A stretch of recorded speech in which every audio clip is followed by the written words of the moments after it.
గత కొంతకాలం నుంచి టాలీవుడ్ సెలబ్రిటీలపై వరుస పోలీస్ కేసులు నమోదవుతూనే ఉన్నాయి. తాజాగా టాలీవుడ్ యంగ్ యాక్టర్ శ్రీతేజ్ పై పోలీస్ కేసు నమోదైంది. ఇంతకీ ఏం జరిగింది? పూర్తి వివరాల్లోకి వెళ్తే, పెళ్లి చేసుకుంటానని నమ్మించి మోసం చేశాడని ఓ మహిళ ఫిర్యాదు చేసినట్టుగా తెలిసింది. కూకట్పల్లి పోలీస్ స్టేషన్లో శ్రీతేజ్ పై ఈ కేసు నమోదైనట్లుగా సమాచారం. ప్రస్తుతం ఈ వార్త టాలీవుడ్ సర్కిల్లో హాట్ టాపిక్ అవుతుంది. ఇకపోతే శ్రీతేజ్ పై ఇలా పోలీస్ కేసు నమోదు కావడం ఇది ఫస్ట్ టైం కాదట. గతంలో కూడా ఇతనిపై పోలీస్ కేసు ఫైల్ అయిందట. అది కూడా పెళ్ళైన వివాహితతో ఆయన అక్రమ సంబంధం పెట్టుకున్నట్లు తెలిసింది.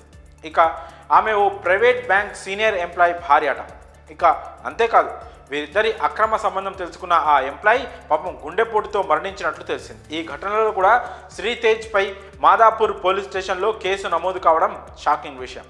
ఇక ఇలా ఒకవైపు లైంగిక వేధింపులతో పాటు హత్యా నేరం కింద కూడా అతనిపై కేసు నమోదైంది. దీంతో అతని గురించి ఈ విషయాలు తెలిసిన సినీ ఇండస్ట్రీ ఒక్కసారిగా ఉలిక్కిపడింది.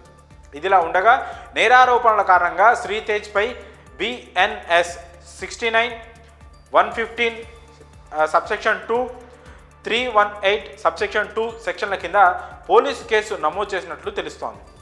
ఇకపోతే ప్రస్తుతం శ్రీతేజ్ ఒక పెద్ద సినిమాలో నటిస్తున్నట్లు సమాచారం. శ్రీతేజ్ గతంలో మంచి నటుడిగా టాలీవుడ్లో గుర్తింపు సంపాదించుకున్నాడు. రామ్ గోపాల్ వర్మ తీసిన లక్ష్మీస్ ఎన్టీఆర్ చిత్రంలో చంద్రబాబు పాత్రలో నటించి బాగా ఆకట్టుకున్నాడు. పరంపర, బహిష్కరణ లాంటి వెబ్ సిరీస్లో కూడా ఇంపార్టెంట్ రోల్స్ చేశాడు. యాక్టర్గా తానేంటో నిరూపించుకున్నాడు. ఇలా ఇప్పుడిప్పుడే సినిమాలు, వెబ్ సిరీస్లలో ఎక్కువ అవకాశాలు అందుకుంటున్న శ్రీతేజ్ ఇలా కేసుల్లో ఇరుక్కోవడం అతని కెరీర్కి బిగ్గెస్ట్ డ్యామేజ్ అని చెప్పవచ్చు. మరి ఈ కేసుల నుంచి శ్రీతేజ్ ఎలా బయటపడతాడు?